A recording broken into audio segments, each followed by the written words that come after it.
Hello, everyone. Thank you for joining us for this installment of California Employment News, an informative video and podcast resource offered by the Labor and Employment Group at Weintraub Tobin. My name is Megan Bainbridge, and I'm a shareholder in the firm's Labor and Employment Group. Today, I'm joined by my partner, Lucas Clary, and we will be discussing the executive exemption and a new case out of the United States Supreme Court. Lucas, let's start at the beginning. What is the executive exemption? Thanks, Megan. So the executive exemption is one of the three so-called white-collar exemptions. These are exemptions from federal and state laws entitling employees to, for example, overtime, minimum wage, and in California, meal and rest breaks. Certain employees are exempt from those requirements if they meet the applicable test for the exemption. Now, the executive exemption applies to certain managing employees whose job entails running the company or at least a customarily recognized subdivision of the company. There are criteria that must be met for the exemption to apply. While those criteria vary in nuanced ways depending on whether you're applying federal or California law, some aspects are common to both. For example, the executive must customarily direct the work of at least 2 or more full-time employees. They must have the authority to hire and fire, or at least make recommendations on hiring and firing that are afforded significant weight. They must also be paid on a salary basis, and depending on federal or state law, that salary must be a minimum amount. It is that last point, the salary basis, that has been scrutinized in a recent Supreme Court opinion. Megan, can you tell us about that? Yeah, so in Helix Energy Solutions Group, Inc. versus Hewitt, the Supreme Court clarified that employees who are paid a daily rate likely do not qualify for the executive exemption under the FLSA. Mr. Hewitt worked for Helix as a tool pusher on an offshore oil rig. He typically worked more than 80 hours a week.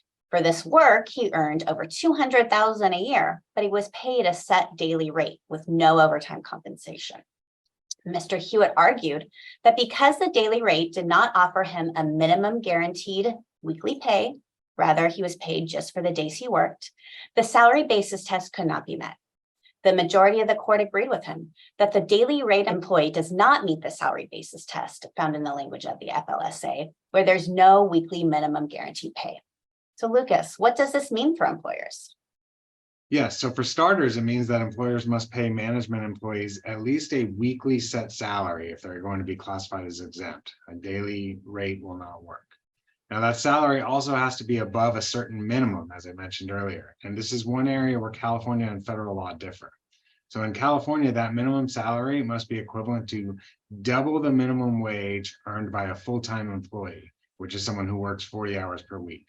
So given California's current minimum wage of $15.50 per hour, this means an employee must earn at least $1,240 per week, which is $31 an hour times 40 hours to be eligible for the executive exemption.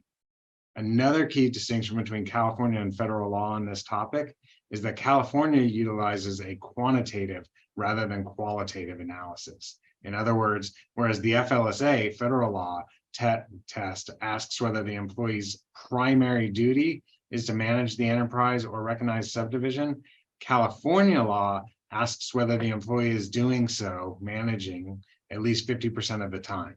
If not, they will not qualify for the exemption, even if all other criteria are met. Given these nuances, Megan, I do recommend employers considering classifying an employee as exempt, work with legal counsel to ensure they are doing so correctly. Thanks, Lucas. That's good advice. And that does it for today. Thank you for joining us.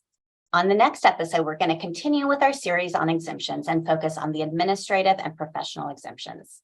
You can continue to find California employment news on our blog at thelawblog.com and wherever you listen to your favorite podcasts. We'll see you next time.